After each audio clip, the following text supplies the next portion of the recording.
Muy buenos días, buenas tardes. Mi nombre es Luis Jaime Castillo, soy profesor de arqueología en la Universidad Católica y he tenido la fortuna de trabajar con el Museo de Arte de Lima, el MALI, en varias propuestas museográficas.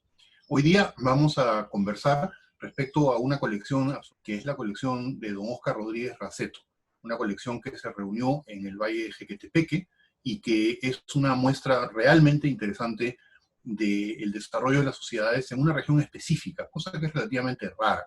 Pero vamos directamente al punto porque vamos a ver algunos objetos que son realmente maravillosos.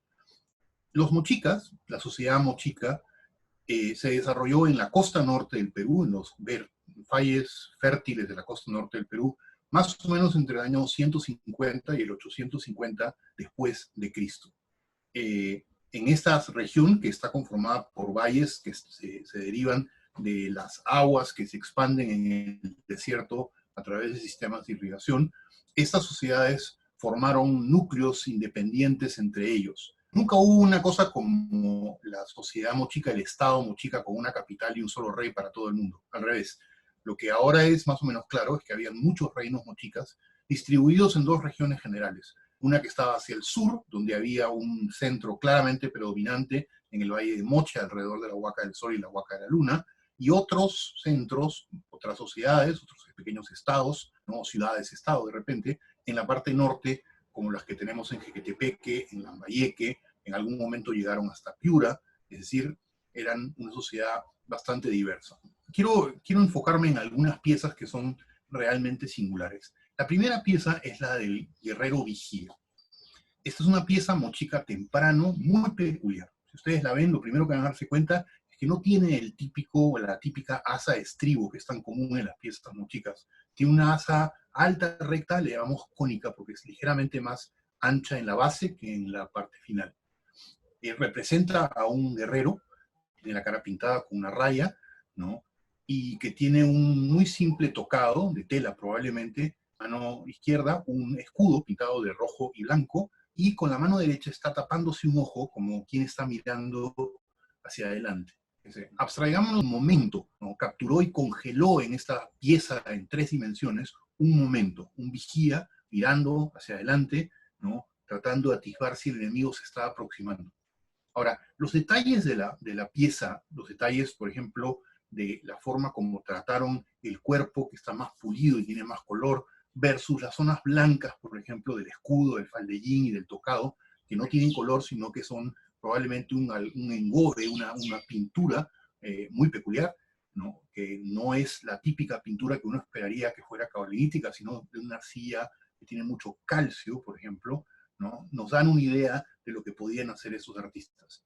Ahora, no es una representación exacta de un cuerpo humano. Si ustedes se fijan, ¿no? Las manos y la cabeza son mucho más grandes de lo que debían ser. Es decir, no pretende ser una fotografía o una escultura, ¿no? Exacta de un cuerpo humano. Es una abstracción. Es una abstracción que trata de capturar el movimiento, que trata de capturar el momento, y que requiere, por lo tanto, de esa capacidad de abstraer las cosas como son. Esta pieza no trata de ser eso, no trata de ser una escultura de un guerrero mirando hacia adelante. Trata de ser una representación idealizada de un personaje con una nariz larga y puntiaguda, de unos ojos almendrados muy grandes, de una mano muy grande, muy gruesa, ¿no? Parece prácticamente la mano que podemos ver en un cómic. Es decir, esta obra de arte es una representación en sí misma de, digamos, de una forma de ver el mundo, ¿no? Tiene para nosotros, es una puerta que nos abre, ¿no? Se nos abre para ver cómo es que los mochicas veían la realidad. Ahora, la pieza es maravillosa, si vemos los detalles de la representación, los ojos, etcétera, nos vamos a dar cuenta de que está, digamos, tiene cosas realmente impresionantes. Ahora, si queremos entender de qué trata la pieza, qué es lo que nos está contando, posiblemente tenemos que retroceder, juntar un poco cosas que sabemos de mochicas en diferentes lugares, tratar de situar a estos guerreros en su contexto.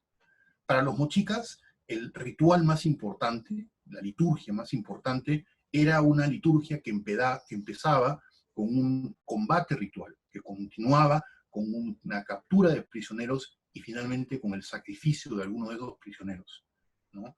Cuando vemos estas imágenes en otras piezas de otros periodos, podemos reconstruir paso a paso este ritual. La imitación o la historia ya no era una historia de seres humanos, sino una historia de divinidades, porque la sangre era llevada en una copa a una divinidad muy importante.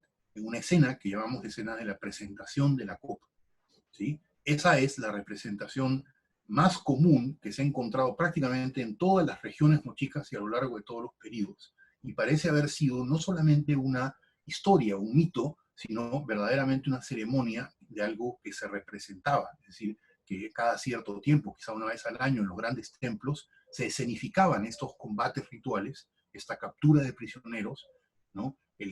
Digamos, el despojarlo de sus ropajes y por lo tanto de su identidad y de su dignidad, ¿no? El sacrificio, la captura de la sangre y la presentación y el consumo de la sangre por estos sumos sacerdotes que seguramente estaban vestidos como los grandes dioses.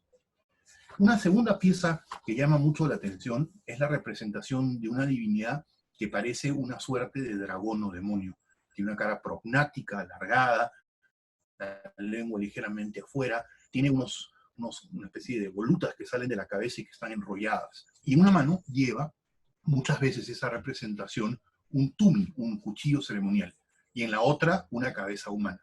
Este es el famoso dios decapitador, un dios que claramente es amenazante, que claramente, ¿no?, es atenta contra el ser humano, lo humano, lo civilizado, ¿no? Esta divinidad es muy fuerte y es muy frecuentemente representada. En realidad, si tratamos de ver de qué animal se trata o de qué, digamos, de qué espécimen nos estamos hablando, no vamos a encontrar uno, porque en realidad este es un endriago, es una figura que reúne elementos de peces, de zorros, de víboras, de serpientes, ¿no? En realidad combina un poco todo lo malo.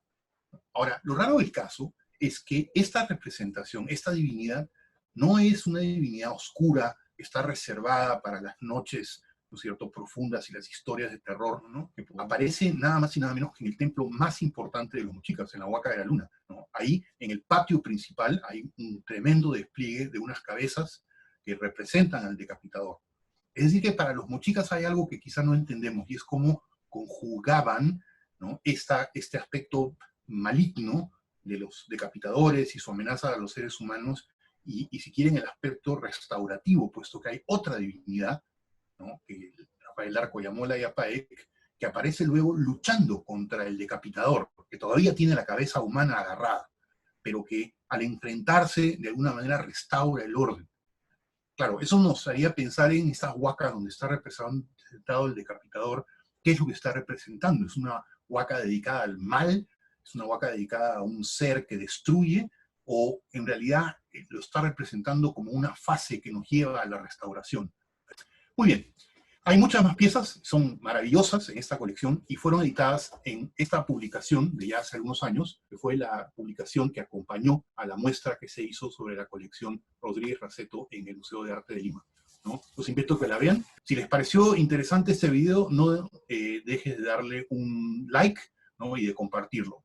Recuerda que estamos en una época muy particular, ¿no?, una época que para los mochicas quizás habría sido más natural que para nosotros, donde lo que tenemos que hacer es muy sencillo, quedarnos en casa, ¿no es cierto? Seguir las recomendaciones que nos dan.